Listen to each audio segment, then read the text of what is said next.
Roadmap প্রকাশ হলেই দ্রুত জাতীয় নির্বাচন কেটে যাবে রাজনৈতিক অস্থিরতা। এতে বিনিয়োগকারীরা আসবে বলে মনে করেন পররাষ্ট্র উপদেষ্টা তৌহিদ হোসেন।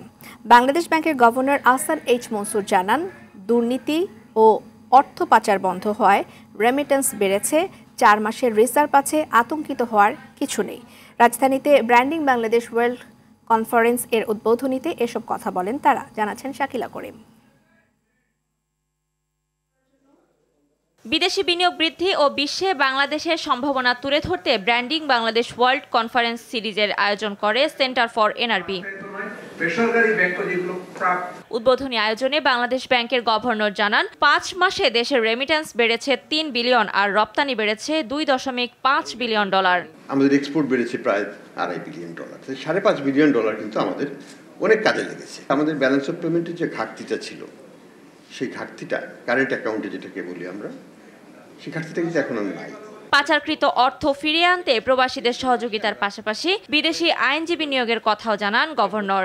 আমরা এই ইনসেন্টিভ মেকানিজমে তাদের সাথে যুক্ত করছি। আমরা কিন্তু প্রত্যেক ক্যাশ দিতে না, বিশেষ করে ছোট ছোট ক্ষেত্রে 100 কোটি 200 কোটি 300 কোটি এটা কিন্তু ওই টপ 10 এর মধ্যে পড়ে না। টপ 10 এর মধ্যে পড়ে যারা 10,000 কোটি 5,000 কোটি 20,000 কোটি 50,000 কোটি 1 কোটি টাকা নিয়ে কাজেই নিজের গুলো আমরা আরেকটা ক্লিয়ার করছি, যেখানে আমরা ল ফার্মগুলোকে বলছি তোমরা ধরো। রোডম্যাপ প্রকাশ করেই দ্রুত নির্বাচন হবে, কাটবে রাজনৈতিক অস্থিরতা, আসবে বিদেশি বিনিয়োগ বলে জানান পররাষ্ট্র উপদেষ্টা। বিপুল সংখ্যক মানুষ প্রতি বছর শ্রমবাজারে ঢুকছে, তাদের জন্য যদি এমপ্লয়মেন্ট সৃষ্টি করতে হয়, শুধু তো বিদেশে পাঠিয়েই হবে না, দেশের মধ্যেও সৃষ্টি করতে হবে। সেটার জন্য ইনভেস্টমেন্ট লাগবে এবং সেই ইনভেস্টমেন্ট নিয়ে এগিয়ে আসার জন্য অন্যদেরকে এনকারেজ করার জন্য আমি আপনাদেরকে বলবো, অবশ্যই আপনারাও তাকাবেন যে রাজনৈতিক নিশ্চয়তা একটা আসছে কিনা। এই অনিশ্চয়তা থেকে আমরা খুব শিগগিরই মুক্তি পাবো বলে আমরা আশা করছি। বাংলাদেশের বিরুদ্ধে ভারতীয় মিডিয়ার প্রোপাগান্ডা রুখতে প্রবাসীদের সহযোগিতা চান তিনি। পাশাপাশি তাদের হয়রানির দায় স্বীকার করে দোষীদের শাস্তির আশ্বাস দেন তৌহিদ হোসেন। সম্পূর্ণ মিথ্যা একটা প্রচারণা চলছে। কোনো ঘটনা ঘটাই তা না, কিন্তু যে কোনো বড় পরিবর্তনের ক্ষেত্রে কিছু ঘটনা ঘটে, কিন্তু যদি 10টি বাড়িতে আগুন দেওয়া হয়েছে তার মধ্যে 8টি কিন্তু মুসলমানের বাড়ি, সেটা কিন্তু বলা হচ্ছে না।